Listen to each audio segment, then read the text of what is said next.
Hey guys, this is Joe from Analog Archive back with another vinyl video. Today's video is going to be my vinyl finds from the last 2 months, so August and September, as we get kind of towards the end of September, just putting together some of the great things that I found recently.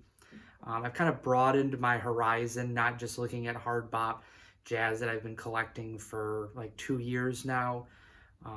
Just kind of changing it up a little bit, getting more into the 70s jazz and the funk and post bop and things like that. So you'll see a lot of that in this video. I've had some really great luck. It seems that whenever I want something, whether someone tells me about it or I see it in a video, I go looking for it when I go to Rochester, and the Bop Shop, which I've talked about extensively, a great record store. Honestly, it's probably the best selection of jazz outside of New York City when it comes to New York State. So I'm not just saying that. If you don't believe me, you got to take a trip to Rochester to see that. I don't get paid by them. It's just an excellent shop that I just happen to kind of have grown up near. I don't live in the area anymore, but when I do go to Rochester, the stuff that I find is always exactly what I'm looking for right at the right time. So been really lucky with that. But to get started, first one is George Benson, Body Talk. I was kind of aware of George Benson here and there, didn't have any of his records, didn't really know anything about him. But I did watch Mike the In Groove. He has a great shop in Phoenix, and he also has a very popular YouTube channel. And he was talking about the fact that somebody that was close to George Benson contacted him and asked if he would come out to check out George Benson's vinyl collection because he was interested in selling it. So that was kind of how I got a little bit introduced to George Benson. I thought, because he was a jazz guy, let me look into some of his albums. And this was one of the ones that the cover, pretty simple, but a great CTI release. This is probably my favorite George Benson record. I don't have a lot, and it seems that there's some albums that I like, some that I don't. I don't really like the ones that he sings on, which as you kind of got into the 70s and into the 80s, that became more and more popular for him, more common, I should say. But this is a great one. I was happy to pick that up. So George Benson, Body Talk. Another CTI, got quite a few CTIs in the last 2 months. This is Joe Farrell, Canned Funk. This is probably the funkiest Joe Farrell album there is. Another CTI one. And just an excellent one. He's got Joe Beck on the guitar. And then he's excellent on, plays the soprano sax, tenor sax, and the flute on this. So another great instrumental, multi-instrumentalist. And was happy to be able to grab that. A combination of both George Benson and Joe Farrell. So this is Benson and Farrell. It's got a pretty cheesy cover. As you got more into the 70s, the CTI ones were a little bit more hit or miss with the designs, but this one's pretty solid. Joe Farrell mostly plays the flute on this, which isn't really my favorite sound from him, but is a pretty decent one. And George Benson's pretty solid on this as well, on the guitar. Another George Benson. This is probably his most popular one, Breezin'. And while this is getting more into that smooth jazz, easy listening kind of thing, it's still nice guitar playing. So not one that I'd probably come back to a lot, but it's a pretty decent one overall. Again, this is not, I've kind of ventured out beyond just hard bop, as I just kind of exploring different things, but I've always been a big guitar guy, so finding albums that I like, whether they are popular jazz or not, is kind of different. Another one, so this is a very well-known artist, and he actually has a connection with Rochester, and that's Chuck Mangione. This is probably his most popular release too, Feels So Good, a very well-known track that probably, if you heard it, you would recognize it. Another one that's a little bit more on the smoother kind of side, but is nice overall. Again, really cheap for this. I think this was like $10, so a cheap one that you can find. And it's great that he has that connection with Rochester. He's born in Rochester. He has a brother, Gap Mangione, that was another that had a really solid jazz career. And they kind of stayed true to their roots and came back to Rochester throughout the time that they were popular. So, but yeah, this is probably, again, his most well-known one. He did start actually on Riverside. He had an album on Riverside, and the lineup on that was some of the best players. I can't remember exactly. It was like Louis Hayes on the drums, Sam Jones on the bass. So I mean, these were the big heavy hitters of jazz, and they were recording with Chuck Mangione. So he must have been doing something right at that time. Another few CTI ones: Joe Farrell, Moon Germs. Really cool looking cover to this. An excellent album, post-bop, and has a little bit of an electronic kind of feel to it, but just a really great one overall as well. And the last one, I think that is a CTI, Joe Farrell Penny Arcade. So obviously I've been on as you can see, I've been on a Joe Farrell kick recently. This is one that's a little bit later. I think this is like 74, but a cool looking kind of guy on a motorcycle on the cover. Great soprano sax playing on this one as well, and have really enjoyed this one, so I was happy to be able to pick that up. All right, we got a few bigger ones now.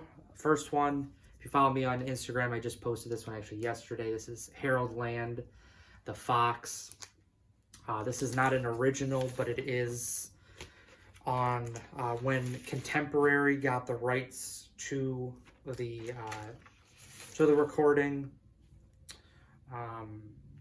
They put it out in 1969, so this is a stereo on the great green Contemporary label. It sounds excellent. Don't think I'd ever find an original. It was originally on the Hi-Fi Jazz, which I think was this really small label. It came out originally in 1959, so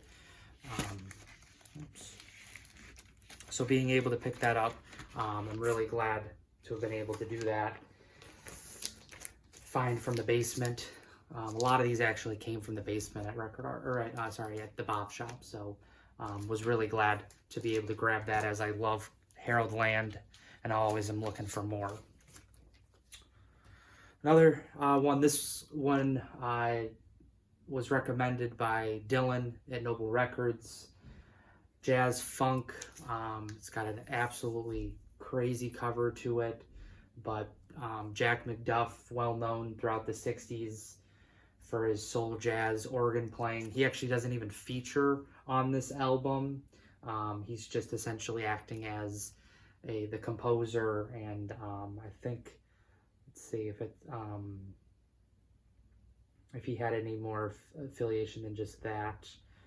No, so it was he just kind of composed quite a few of the tracks. Almost all of them he had his writing credit in there, but this is a great one, mostly guitar funk kind of stuff, and really happy to have been able to grab that. Another one, this one, I got this from the basement at the Bop Shop as well. This is West Coast Blues, Harold Land Sextet. It's got Wes Montgomery on guitar, Sam Jones on bass, Barry Harris on the piano, Louis Hayes on the drums. Harold Land obviously is on the tenor sax, and then Joe Gordon is on the trumpet. And for whatever reason, Joe Gordon is not listed on the back as being part of the musicians. So it's essentially a great hard bop, early 60s, 1960s we recorded. The back was a little bit rough, but plays excellent. Really happy to have this. Jazzland, unfortunately at the time, was one of those labels that was a subsidiary of Riverside, and they they kind of cut corners when it came to manufacturing the records, and so a lot of them were on recycled vinyl. But I think this one was still early enough where they weren't doing that yet. But an excellent one, really happy to have that. So West Coast Blues. Keep going, another Chuck Mangione. This is an earlier one from the early 70s called Alive. Great cover, really like this. I'm not exactly sure where this is, but great backdrop. Just early 70s, kind of post-bop. Not as smooth jazz. The album doesn't have that just easy listening feel to it like some of his later stuff, but was excited to be able to pick this one up recently. So there's that.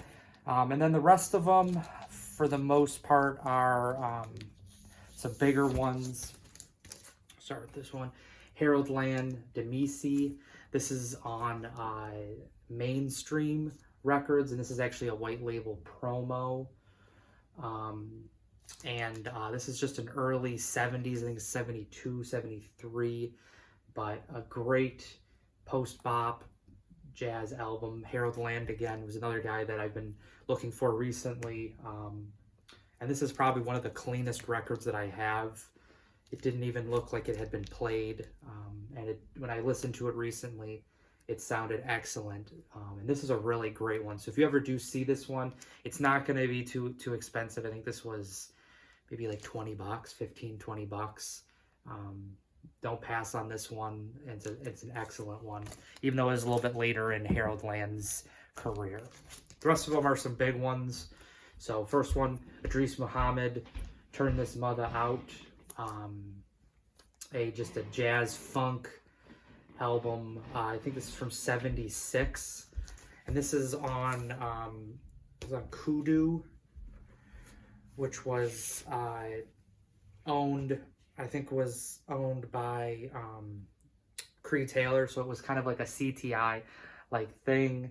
It doesn't obviously have the CTI label to it, but haven't had a chance to spin this one. Just got this one recently, but really happy to have been able to grab it and listen to it soon. One that I've been looking for. And another basement find from the Bop Shop.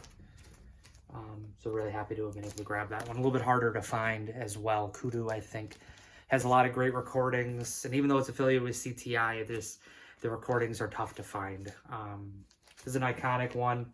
Headhunters, Herbie Hancock. Finally grabbed this one. Seen it here and there, just kind of passed on it because it wasn't really, at the time, again, I was really listening to just hard bop. Stuff from the 50s and 60s, but as I've branched out to a little bit more jazz funk and alternative subgenres of jazz, I wanted this one, and I was able to find this. They got a copy in a Record Archive, another place in Rochester. Was able to grab that, and then the last time I was in Rochester, was able to pick it up. Cover's pretty rough, got some ring wear on it. The seams, I had to kind of repair them, but record plays really well, so really happy about that. An excellent recording. This is another recommendation from Dylan at Noble Records.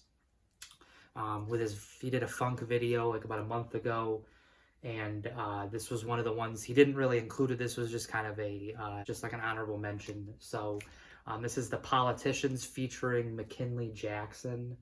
This is another, again, jazz funk record from the 70s, I think it's 72. It's got a really great label, really cool. It's on Hot Wax. Never seen a record on that label before. But it's not in perfect condition, unfortunately. It plays pretty well for the most part. But it does have, there's one mark that's on the B side that looked almost just like some kind of like speck of food or something, but I think it's actually a pressing defect, and it actually causes a loop right there. Luckily, it's right at the end of the track, and so it's not a huge deal to just kind of, there's actually a point in the song where the music gets quiet, and then the music picks up again, and at that point, it's like right around that time when the loop happens. But other than that, it plays really well. Was really happy to be able to grab that. And a pretty rare one when it comes to jazz funk stuff. pretty obscure label as well, so that's probably what adds to it, but a great one there. I've seen a few people show this on Instagram and on here on YouTube. This is Eddie Henderson Heritage. This is another kind of jazz funk one, mid-70s, 1976, on Blue Note. Eddie Henderson's on the trumpet and the flugelhorn. You've got Julian Priester, a pretty big name when it comes to playing the trombone. He plays a few different types of trombones. And you got Billy Hart on the drums. Mike Clark's on the drums. So it's got a few guys I'm not as familiar with. Maybe other people are if you're more into 70s jazz. But it's got a great lineup, great sound to it. And really happy to be able to find that pretty quickly. Again, another basement find from the Bop Shop. This is a recent find from Record Archive. This is Coltrane's Sound. This is not an original. This is on the green and orange Atlantic label. This is still from the 60s. It has the 1841 Broadway address on the bottom of the labels. Have not had a chance to listen to this one either, but a little bit more, I wouldn't say an obscure John Coltrane one, but not one that you see a lot of people really talking about.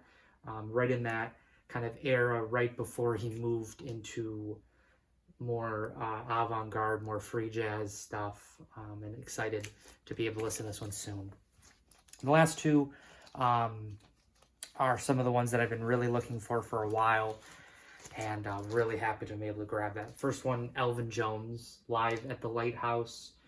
So this is kind of the third of the three big jazz albums from the 70s that were recorded at the Lighthouse in Hermosa Beach, California. You've obviously got Lee Morgan live at the Lighthouse. You've got Grant Green live at the Lighthouse, and then you've got Elvin Jones. This is the most avant-garde of the three. His group, he brings, let's see who's on this. The names were not as familiar to me. So you've obviously got Elvin Jones on the drums. Gene Perla's on the bass. I think I've seen that name before. David Liebman is on the soprano and tenor sax, and then Steve Grossman's on the tenor sax. And the two horn players are just excellent on this. They're really driving this session. Elvin Jones is excellent on the drums as well, really carrying the rhythm, but really it's the sax players that carry this album. This was one that I saw probably the beginning of August. I'd seen this one here and there, wasn't really sure exactly what it was, but listened to it, kind of streamed it online, and then picked it up. The vinyl looks rough, didn't look in great condition, and but I was able to, when I played it, it sounded excellent. There was really very little to no surface noise, and I was really glad. So kind of goes to show that records can look rough and play great, but obviously that goes the other way as well. So we've all been through that. And the last one is probably the one that I'm most excited about. I just picked this one up. I think it just came in the mail last week. I love Grant Green. He was my introduction to jazz, and this is Carrying On. This is from 1970. It was recorded in 1969. It still has the Division of Liberty label, so this is an original. But not only is he great on the guitar, but Claude Barty is on the tenor sax. This was the first album that Grant Green and Claude Barty worked together. They also were on Live at the Lighthouse. They're on Alive, which was the one that came right after that, after this one. And actually Alive is one of the Grant Green albums that you can get an 80th anniversary pressing of. So if you are interested in a little bit more Grant Green, that album is hard to find, just like this one. Not a super great cover, nothing that probably Reed Miles would be too kind of happy about, but obviously at this point he had kind of passed on to other things. But a really excellent recorded one. Rudy Van Gelder did record this one. Interesting thing about it, I first saw this copy on Discogs at the end of August, but was a little bit hesitant because I saw that the version that was being sold only had the Van Gelder stamp on the one side. It was just the A side, and on the B side was the etchings that go with like the United Artist engineers. And so I kind of wasn't sure about it because I didn't want to buy it, and then the one side sounded great that had the Van Gelder stamp, and then the other side just wasn't as great. But I took a chance. I reached out to a few people on Instagram that kind of know more about jazz than me, and they had said it's worth a shot. It should sound the same even if the one side was, or if only the one side had the stamp on it. But got it last week and pulled it out to kind of inspect it, and it had the Van Gelder stamp on both sides. So it just was put in the wrong release. I listened to this and it's very clean. Excellent sound by Grant Green. I love Grant Green. He was so consistent throughout his career. I think of all jazz musicians, I don't think there's a single album aside from, he had one album on Verve that I'm not as big of a fan of because it's just because of the organ. But aside from that, almost every release that he had, I absolutely love. He was so consistent across his career, and was really excellent. So this is another one. As you got more into jazz funk, I think this was actually his first one where he was kind of exploring that a bit more, and one that I was really happy to get. So those are my finds from the last 2 months. I gotta stay on top of this so I don't have, I think there's 18 records to show, so gotta stay on top of it. But and so that's it for this video. If you did like it, please think about liking and subscribing, and I will see you in the next vinyl video. Bye.